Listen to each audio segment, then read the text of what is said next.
आज बात करते हैं एक ऐसे केस की जो लॉजिक को पूरी तरह से झुठला देता है।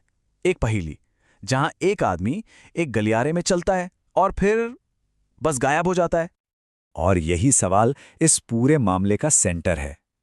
ये एक क्लासिक लॉक्ड रूम मिस्ट्री है ना? पर यहां कमरा कोई छोटा मोटा नहीं, बल्कि पूरी की पूरी इमारत है। जवाब इसका बिल्कुल आसान नहीं है। तो चलिए एक एक करके सुरागों को जोड़कर देखते हैं कि कहानी हमें कहां ले जाती है। तो हर रहस्य की शुरुआत होती है एक किरदार से, और हमारे इस केस का किरदार है फरीद, एक ऐसा आदमी जो परछाई की तरह जीता था जब तक कि वो खुद ही एक रहस्य ना बन गया। तो कहानी शुरू होती है जयपुर के मानसरोवर इलाके के एक पुराने गेस्ट हाउस से। यहीं कमरा नंबर 12B में फरीद नाम का एक शख्स रहने आता है, और उसकी एंट्री इतनी शांत थी कि किसी ने नोटिस तक नहीं किया। मतलब फरीद की मौजूदगी का एहसास ही नहीं था किसी को। जरा सोचिए, एक ऐसा किराएदार जो किसी से जरा सा भी संपर्क नहीं रखता। इन्वेस्टिगेटर्स के लिए यह पैटर्न एक ही चीज की तरफ इशारा करता था, कोई है जो अपनी पहचान को मिटाने की पूरी कोशिश कर रहा है। और उसका किराया देने का तरीका वो भी बिल्कुल उसी की तरह था, एकदम सटीक, इम्पर्सनल और बड़ा ही रहस्यमयी। हर 10 दिन में एक सीलबंद लिफाफा दरवाजे के नीचे से खिसका दिया जाता था, जैसे वो कोई इंसान ना हो बल्कि कोई घड़ी हो जो बस अपना काम सही वक्त पर कर रही है।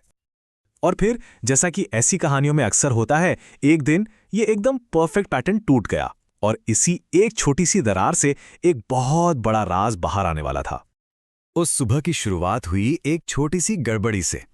गेस्ट हाउस के केयरटेकर ने देखा कि फरीद के कमरे के दरवाजे के नीचे से पानी रिस रहा है।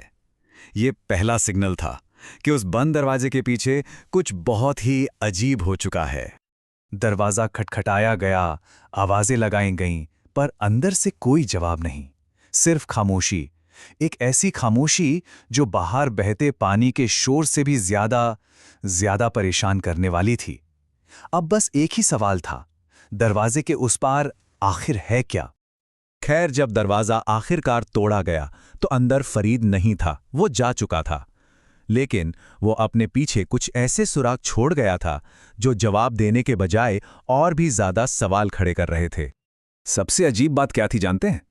पानी की लीक के अलावा कमरा बिल्कुल साफ था, एकदम बेदाग, जैसे किसी ने बड़ी मेहनत से उसे चमकाया हो। पर इस सफाई के बीच 3 ऐसी चीजें थीं जो वहां बिल्कुल नहीं होनी चाहिए थीं, और यही 3 चीजें इस पूरे केस की चाबी थीं। तो ये 3 सुराग क्या थे? पहला, खारे पानी से पूरी तरह भीगा हुआ एक गद्दा। दूसरा, पासपोर्ट से खचाखच भरा एक सूटकेस। और तीसरा, एक रहस्यमयी नोटबुक। ये तीनों चीजें मिलकर एक ऐसी कहानी बयां कर रही थी जिसे कोई भी डिकोड नहीं कर पा रहा था। 14, ये नंबर याद रखिएगा, ये बहुत जरूरी है। उस सूटकेस में 1-2 नहीं, पूरे 14 अलग-अलग पासपोर्ट्स थे। अब सवाल यह है कि एक अकेले आदमी के पास इतने सारे पासपोर्ट्स कर क्या रहे थे? क्या फरीद खुद इन 14 लोगों में से एक था, या फिर उसका इन सब लोगों से कोई गहरा कनेक्शन था? और बस यहीं से ये केस एक आम गुमशुदगी का मामला नहीं रहता, ये कुछ बहुत बड़ा और भयानक बन जाता है। जब जांच हुई तो पता चला कि हर एक पासपोर्ट देश के अलग अलग कोनों से गायब हुए किसी न किसी शख्स का था। मतलब अब ये सिर्फ फरीद की कहानी नहीं थी, ये कहानी 14 और अनसुलझे मामलों से जुड़ चुकी थी। चलिए अब आते हैं तीसरे और शायद सबसे अजीब सुराग पर, वो नोटबुक। उस नोटबुक में कुछ नाम थे, कुछ तारीखें थीं, शायद उन्हीं लापता लोगों की। लेकिन एक लाइन थी जो हर पन्ने पर बार बार लिखी हुई थी, जैसे ये किसी का जुनून हो या कोई मजबूरी। और वो लाइन थी, कर्ज चुकाना ही होगा। अब ये क्या था? कोई बयान, कोई चेतावनी या कोई मकसद? किसका कर्ज और किसे चुकाना था? इस एक लाइन ने इस पूरे रहस्य को और भी ज्यादा उलझा दिया था। फिजिकल सबूत तो अपनी जगह थे ही, पर इस केस का सबसे चौंकाने वाला और कह सकते हैं कि नामुमकिन पहलू तो तब सामने आया जब पुलिस ने गेस्ट हाउस की सीसीटीवी फुटेज को खंगालना शुरू किया। फुटेज में दिखा कि गायब होने से ठीक पहले फरीद ने लगातार 9 रातों तक एक ही काम किया था। वो रोज ठीक सुबह 3:03 पर अपने कमरे से बाहर निकलता था। एक और अजीब रस्म, सवाल वही था, वो जाता कहाँ था? और अब सुनिए इस केस का सबसे दिमाग घुमा देने वाला हिस्सा। गलियारे का कैमरा तो उसे हर रात कमरे से निकलते हुए रिकॉर्ड करता है, लेकिन मेन गेट का कैमरा, उसमें फरीद कभी दिखाई नहीं। पुलिस ने हर एक कोना छान मारा, कोई दूसरा दरवाजा नहीं, कोई ऐसी खिड़की नहीं जिससे निकला जा सके, कुछ भी नहीं।